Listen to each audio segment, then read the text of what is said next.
Բարև ձեզ, սիրելի հայրենակիցներ, այսօր մենք շարունակում ենք Թարմձայն հաղորդաշարը, մեր այսօրվա հյուրն է BBR-ի պատգամավորի թեկնածու եւ նախընտրական շտաբի մամուլի խոսնակ Սյուզան Բոշյանը։ Ողջույն Սյուզան ջան։ Ողջույն Մուշակ ջան։ Ինչպե՞ս եք։ Մարտական։ Ինչպես հայտնի է, արդեն քարոզչությունը մտել է բուն փուլի նախընտրական փուլի մեջ, սկսվել է քարոզարշավը, մենք հետ չենք մնում այդ process-ից, ինչպես կարող եք բնութագրել այս վերջին օրերը։ Անսպասելի շատ բուրըն եւ լուսաբանման տեսանկյունից եւ թե կազմակերպչական աշխատանքների տեսանկյունից,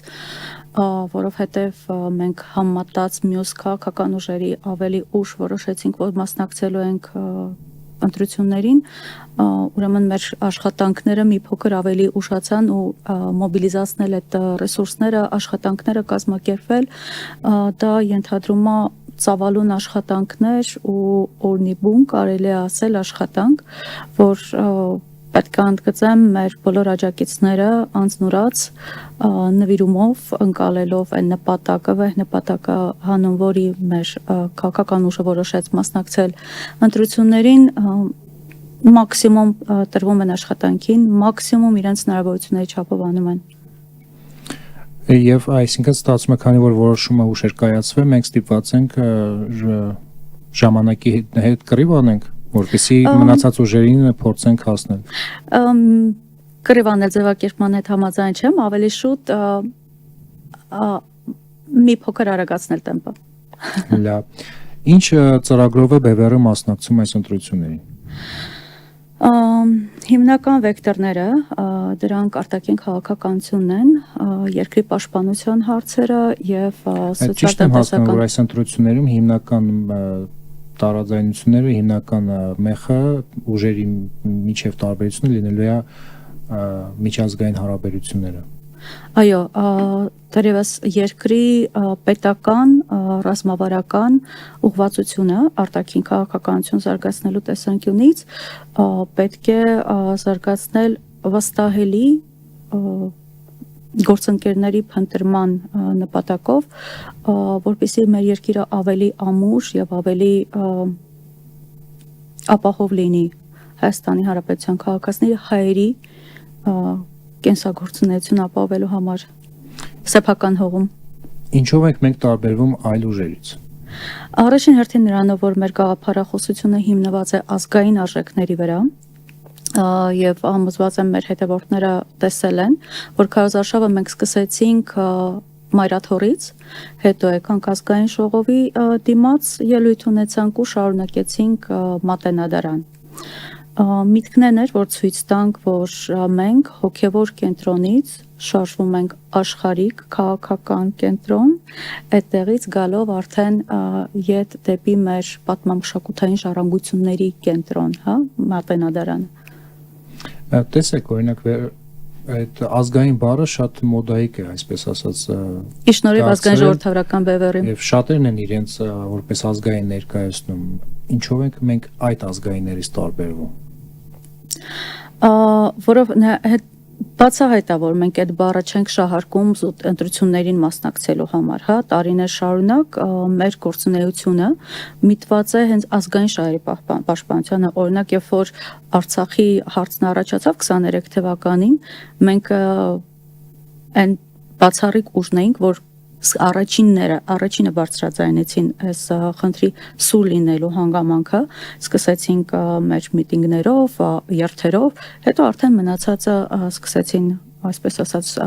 այդ գաղափարը վերցնելու էլի դաշտ դուրս գալ, բայց ազգային ասվածը մենակ միտինգները չի, այն արժեքային համակարգը, որը որ միտված է մեր պատմամշակութային ժառանգությունը, հա, մեր սուվերենությունը պահելու քաղաքական դաշտում, մշակութային դաշտում, արտաքին քաղաքականության դաշտում։ Իսկ մնացած այն որ դաշտում կան նույնպես ազգային իրենց հռչակած ուժեր, դա հատուկ է արվել, որ խանգարեն մեր գործընթացին, ըստ ձեզ։ Ես կարծում եմ, որ ուղղակի մեր նախաձեռնությամբ ազգային բառը սկսվեց շրջանառության մեջ պատտվել ավելի ակտիվ եւ սա այն բառն է, այն ձևակերպումն է, որ մարդկանց հոգիներին հասնում է, մարդկանց ականջին կպնում է։ Դա վերցրեցին ու սկսեցին շահարկել սեփական PR-ի, սեփական լսարանը ավելի մեծացնելու նպատակով։ Որքանով է դա մեզ վնասելու միտումով արված, չեմ կարող ասել, իհարկե մրցակցությունը ավելանում է, բայց կարծում եմ, որ ամեն դեպքում մեր լսարանը հենց այն գիտակից ազգաբնակչության մասն է, որը որ հասկանում է մեր պետական խնդիրները, որի առաջ կանգնած ենք ու թե բևեռը այստեղ ինչ դեր ունի եւ ինչ է անում եւ ասելով ազգային մենք ի նկատի չունենք այլ երկրների շահը, մենք ի նկատի ունենք Հայաստանի շահը։ Իսկ այն որ բևերի նախընտրական ցուցակի տասնյակի մեջ չկան բևերի խորհրդի անդամները, դա չի խանգարում, որպեսզի մեր քաղաքացիները դժվար ճանաչեն, թե որ ուժի մասին է խոսքը, նույն այս քանի օրվա քարոզարշավը ինչ է ցույց տալիս, փողոցում ոնց են մեր աջակիցներին ընկալում։ Այս հարցը ունի երկու կողմ։ Չի կարող ասել, որ միանշանակ մարդիկ չեն ճանաչում եւ չեմ կարող ասել, որ միանշանակ հեշտ ճանաչում են։ Բևերի անունը շատերին արդեն 21 թվականից 23 թվականից մեր ակտիվ գործունեության արդյունքում հատկապես շատ ճանաչելի է դարել։ Բայց այս սերնդափոխությունը, որովհետև հիմնականում մեդիայով հանդես են գալիս հենց խորհրդի անդամները, իր խնդիրներն ունի։ Այն իմաստով, որ մարդիկ չեն ճանաչում, բայց մյուս տեսանկյունից նոր սերնդի ներկայացուցիչներ բևերի, քաղաքական դաշտում կադրեր պատրաստելու հարց կա ու վաղ թե ուշ սա պետք է լիներ։ Օրինակ Գևորգ Սաֆարյանը շատ ճանաչված դեմք է, ինքը արդեն 10 տարուց ավել տարբեր շարժումների ակտիվ մասնակից է։ Արմինե Սախոյանին Չարենցավանում հայտնի դեպքից սկսած ու Կարմիր գլխարկով Արմինե Սախոյանի քարոզարշավին մասնակցելը պատահական չէ, հա։ Հենց այդ գլխարկով ինքը դարավ ճանաչելի, բոլորն ասում են Կարմիր գլխարկով կինը, դրա համար հենց քարոզարշավը Կարմիր գլխարկով է անցկացվում։ Գևորգ Սաֆարյանը երևի հանրայնորեն ավելի քիչ ճանաչված Կարապետյանն Գևորգ Կարապետյանը ավելի քիչ ճանաչված մասնակիցն է, բայց մարդը ունի շատ լուրջ պատրաստվածություն եւ պետք է նրան ճանաչելի ու հասանելի դարձնել հանրությանը, նրա կերպարը։ Լավ, իսկ անվտանգության ոլորտում ինչ առաջարկ ունի այս նախընտրական շրջանում բևերը իր ծրագրային դրույթներից։ Մենք այսօր մեր աշխարհաքաղաքական դիրքով այնպիսի իրավիճակում ենք, որ մեր հարևանները խոսում են զինվում են մինչև ատամները, հա, եւ մենք ունենք տարածքային վեճեր նրանց հետ։ Ու գործող իշխանությունների խոսույթը խաղաղություն, ինչը ինքնանպատակ չի կարող լինել, եթե քո երկիրը ինքնիշխան չէ եւ չունի ռազմաքաղաքական հավասարակշռություն ի համեմատ մյուս հարևանների։ Եթե դու դա չունես, դառնում է ինչ որ պացիֆիստական գաղափար է համերաշխության միտքը։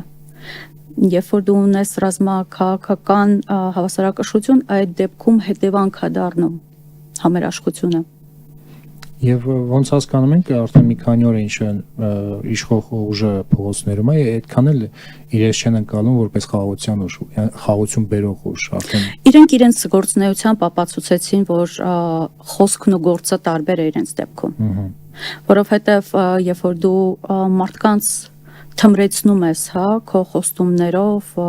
քո սիրուն ձևակերպումներով, բայց միևնույն ժամանակ մարդիկ տեսնում են Արցախի կորուստ կամ Հայաստանի Հանրապետության սուվերեն տարածքների կորուստ, դիրքերի զիջում անհիմն, այդ ամբողջը բերում է հիասթափության։ Ու անգամ խուլ գյուղերում ապրող հերու քաղաքականությունից մարդիկ, որոնք որ հավատում էին, հա, այդ գեղեցիկ խոստումներին, իշխող քաղաքական ուժի համադրելով ուղղակի իրականությունը սկսել են հասկանալ, թե ինչի մասին է խոսքը։ Էլ չասեմ պետական ռեսուրսների աննպատակ ծախսումը։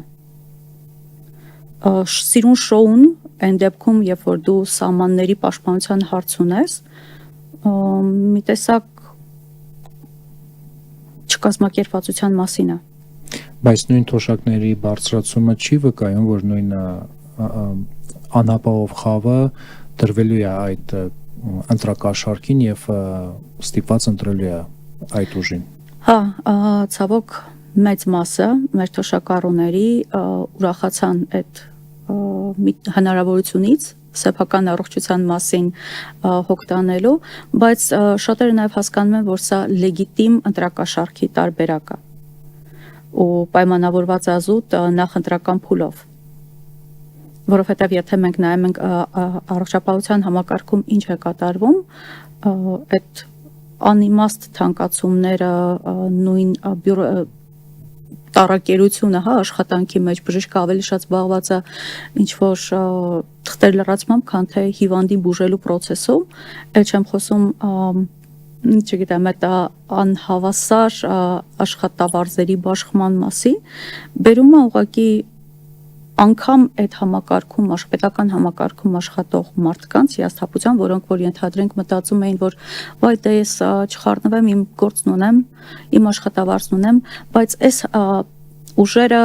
երևի չկա մեր երկրում մի ոլորտ, որը որ հիմնովին քարուքանդ չի արվում։ Այսինքն մենք ունենք առավելություններ համեմատ մյուս ուժերի, ովքեր ունեցել են իշխանությունը եւ որոնք հիմա ունեն իշխանությունը, նրանով որ մեր ժողովուրդը տեսել թե ինչ արդյունք են բերել իրենց տարիների կառավարումը։ Բայց մյուս կողմից էլ մենք այդ կառավարման փորձն էլ չունենք։ Համաձայն եմ, բայց միևնույն ժամանակ առանձին ատնատներ եղել են որոշ պաշտոնյաներ։ Իհարկե հասկանում եմ ինչի մասին է խոսքը, բայց մյուս տեսանկյունից եկեք նայենք Նիկոլնին ու իր վարչակազմին, արդյոք նրանք ունեին կառավարման փորձ։ Այդ դիլետանտների ու ազգադավ գաղափարախոսությամբ մինչև իրենց ամեն մի վերջի բջիջը ներարկված այդ ազգադավ գաղափարախոսությամբ մարդիկ են, որոնք որ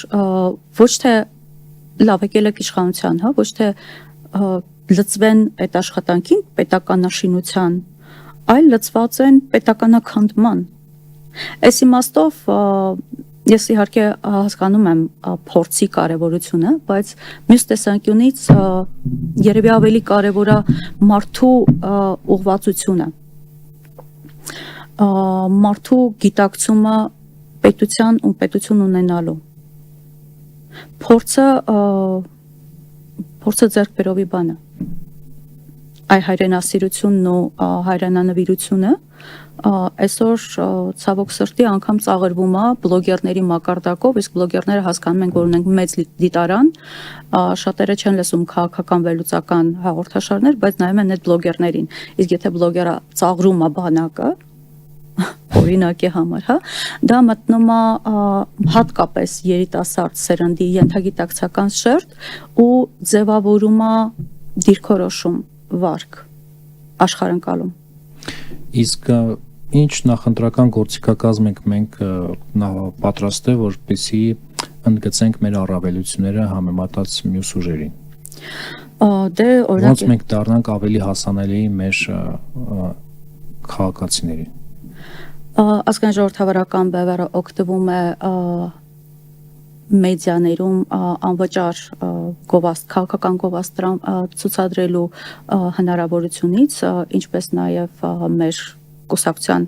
ներկայացուցիչները առաջի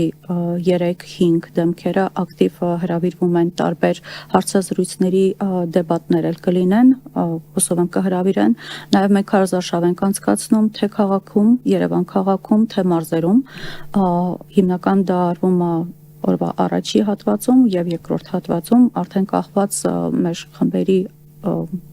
ժամերի պայմանավորվածությունից, հա, իրանք արդեն կազմում են աշխատանքային գրաֆիկ։ Ինչպես կգնահատեք արդեն անցած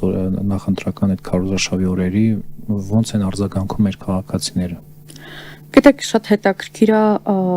մարդկանց արձագանքը այն տեսանկյունից, որ ճանաչողները ոգևորվում են ու միանգամից ողջունում են մեր աշխատանքը, մեր գործունեությունը։ Չճանաչողները հիմա մի փոքր տհաճ ձևակերպում եմ անելու, բայց ասում են փող կա մեջը։ Դեռ մնացել Դե փող չկա, դե լավ գնացեք։ Մարդկանց հետ համբերությունը ուղղակի պետք բացատրելու համար, որ 30 տարուց ավել փողով գնել են իրենց ձայնը, իրենց ապագան, իրենց երեխաների ապագան։ Ու արդյունքում հասել ենք սրան։ Սա ժամանակն է վերջի վերջով սթափվելու ու գիտակից ընտրություն անելու, ընտրելու ոչ թե մասնավոր անձանց ֆինանսական կարողությունը կամ անձնական կապերը, հա, այլ դիտարկել ծրագիրը, որը որ ներկայանում է քաղաքական ուժը եւ նայել անցած ճանապարհին, որքանով են վստահելի։ Արդյոք այդ քաղաքական ուժը ասպարեզ է եկել ձայներ ուղակի փախցնելու, թե իրապես գործանող ուժ է։ Իսկ մեր քաղաքացիները ընտրություն կատարելով, իրանք ինչով են առաջնորդվում ըստ իրանք իրոք կարդում են բոլոր կուսակցությունների ծրագրերը։ Կասկածում եմ։ Բայց ինչով են նրանք առաջնորդվելու ընտրություն կատարելուց։ Առաջնորդվում են թայֆայական մտածելակերպով։ Այսինչը մեր հարևանն է, մեր բարեկամի տղեն է, ինքը այսինչ կուսակցությունում է, գնանք նրանց ընտրենք։ Այ ասածս, որ պետքա մենք այդ թայֆայա մտածելակերպից դուրս գանք։ Հենց դրա մասին էր, նման օրինակներից ազատվելու մասին էր ու այսօր մենք ունենք շատ բարդ խնդիր մեր առաջ փոխելու այդ մտայնությունը։ Փողոցում քարոզարշավ անցկացնող մեր ընկերները հենց դրա մասին են խոսում, որ շատ դժվար է անցնում այդ աշխատանքը։ Մարդիկ հիմնականում շահից ելնելով են դիտարկում իրենց ընտրությունը։ Այսինքն տարիները ի վեր քաղաքական դաշտը այնպեսին է եղել, որ կարևոր չի եղել ինչ են գրում ծրագրերի մեջ։ Մեկը էդի զուտ պարզապես պատրվակա եւ ոչ առաջնահերթությունն է այդ ուժերին, որոնք մասնակցում են ընտրություններին, որ հետագայում այդ իրանց ներկայացած ծրագրերը, ինչպես նույն Նիկոլ Փաշինյանը շատ մեծ ծրագրեր է գրել, բայց Արելավի հակառակը։ Նիկոլ Փաշինյանը ուղղակի թմրացրեց 18 թվին հանրային միտքը իր ձևակերպումները ու այն ժամանակ մարդիկ նաև հոգնած էին նախկին իշխանություններից, այլ ընտրանք էին փնտրում ու ինքը հայտնվեց իր գեղեցիկ խոստումներով, մարդիկ առանց խորքային դիտարկելու այդ ձևակերպումները հավատացին ու գնացին, բայց 21 թվականին վերընտրել արդեն պարտված իշխանությունը դա մեծագույն սխալ էր։ Ու դրա հետևանքով մենք ունեցանք Տավուշի մարզի գյուղերի կորստներ, հա, կետեր, ռազմական դիրքերի կորստներ ու հիմա Սյունիքն է վտանգված, շատ կենսական անհրաժեշտություն է, որ ազգային ժողովրդավարական բևեռը այս անգամ ընտրություններում անցնի ազգային ժողով ու հակակշիռ դառնա ազգադավ պետականաքանդ գործող ուժերին, թե նախկին թե ներկա, որովհետև ի վերջո ով ենք մենք։ Մենք ոչ ենք ազգովի ամբողջ Հայաստանի Հանրապետության բնակչությամբ էմիգրացվելու։ Միտքն այնա, որ մենք պահենք մեր հողը, իսկ դա պահվում է միայն, եթե մենք ունենք կպահվի, միայն եթե մենք ունենք ազգային մտածելակերպ, ազգային ուժեր։ Ինչ փոփոխության կբերի, եթե որ երբ որ Բևեռը մտնի ազգային ժողով, ինչով է դա կարևոր։ Օրակարգը ազգային Բայց նույնիսկ եթե մենք չունենանք մեծամասնություն, մենք կարողանանք թելադրենք մեր օրակարգ այլ ուժերին։ այս դեպքում իհարկե մենք կարող ենք մեր խոսույթով հակակշիռ դառնալ ու շատ կարևոր է այդ բալանսը որ պահվի թե չստացվում է միանձնյա որոշումներ են կայացվում այսօր մեր երկրում Պարլամենտում այսօր ներկայացված են գործող իշխանություններն ու նախկին իշխանություններից տարեր, բայց մեկը մյուսին հակակշիռ չեն գործում։ Ընդհակառակը մեկը մյուսին պաստալով գործը առաջ են տանում։ Իսկ մեզ պետք է հակակշիռ լինել։ Հիմա էլ մեզ հեշտ չի։ Այսինքն փոքրականակ ներկայություն ունենալով ազգային ժողովում մենք կարողանալու ենք հակակշռել եւ առաջիներին եւ երկրորդներին։ Ազգային ժողովից մեր ձայնը ավելի լսելի կլինի։ Ու այն ձևաչափերը, որոնք որ ենթադրվում է, որ պետք է դիտարկվեն, քվեարկվեն եւ այլն, մենք կկարողանանք ստեղծել այդ հակակշիռը։ Մենք կկարողանանք ուղղվածությունը, հա, դեպի ազգայինի տանել։ Ինչու ասում եմ, կենսական անհրաժեշտություն այսօր մեր երկրի համար։ Լավ, շնորհակալություն Սյուզան ջան։ Արդյունավետ աշխատանք եմ մաղթում եւ բոլորս պետք է լծվենք այս գործին, որպեսզի մեր ուժերը բազմապատկվեն եւ ավելի մեծ ընտրապայքար տանենք, որպեսզի մեր քաղաքացիները ընկալեն մեր նպատակները եւ մեր գաղափարները։